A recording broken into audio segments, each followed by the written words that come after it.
ಇನ್ನು ವಿದೇಶದಿಂದ ಪ್ರಜ್ವಲ್ ರೇವಣ್ಣ ವಿಡಿಯೋ ಹೇಳಿಕೆ ಬಿಡುಗಡೆ ವಿಚಾರಕ್ಕೆ ಸಂಬಂಧಪಟ್ಟಂತೆ ಮಾಜಿ ಸಿಎಂ ಎಚ್.ಡಿ. ಕುಮಾರಸ್ವಾಮಿ ಅವರು ಹೇಳಿಕೆ ಕೊಟ್ಟಿದ್ದಾರೆ.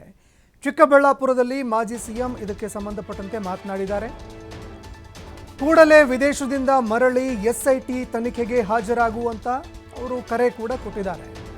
ಆದಷ್ಟು ಬೇಗ ರಾಜ್ಯಕ್ಕೆ ಮರಳಿ ಬಾ, ಅದೇ ರೀತಿಯಾಗಿ ಎಸ್ಐಟಿ ವಿಚಾರಣೆಯನ್ನು ಎದುರಿಸು.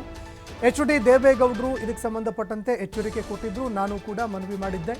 ಕಾರ್ಯಕರ್ತರ ಮೇಲೆ ಗೌರವ ಇದ್ದರೆ ತಕ್ಷಣ ವಾಪಸ್ ಬರುವಂತೆ ನಾವು ಹೇಳಿದ್ದೀವಿ. ಈಗ ವಿಡಿಯೋ ಬಿಡುಗಡೆ ಮಾಡಿರೋದು ನಮಗೂ ಕೂಡ ಸಮಾಧಾನ ತಂದಿದೆ.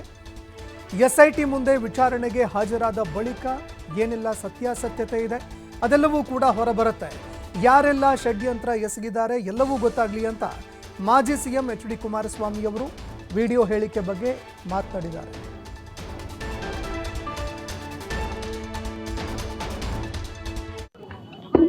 ನಮ್ಮ ರಾಷ್ಟ್ರೀಯ ಅಧ್ಯಕ್ಷರು ದೇವೇಗೌಡರು ಮತ್ತು ನಾನು ಎಲ್ಲೇ ಇದ್ದರೂ ಬಂದು ಎಸ್ಐಟಿಗೆ ಹಾಜರಾಗಿ ತನಿಖೆಗೆ ಸಹಕಾರ ಕೊಡಬೇಕು ಅಂತಕ್ಕಂಥ ಒಂದು ದೇವೇಗೌಡರು ಎಚ್ಚರಿಕೆಯೂ ಕೊಟ್ಟಿದ್ದಾರೆ.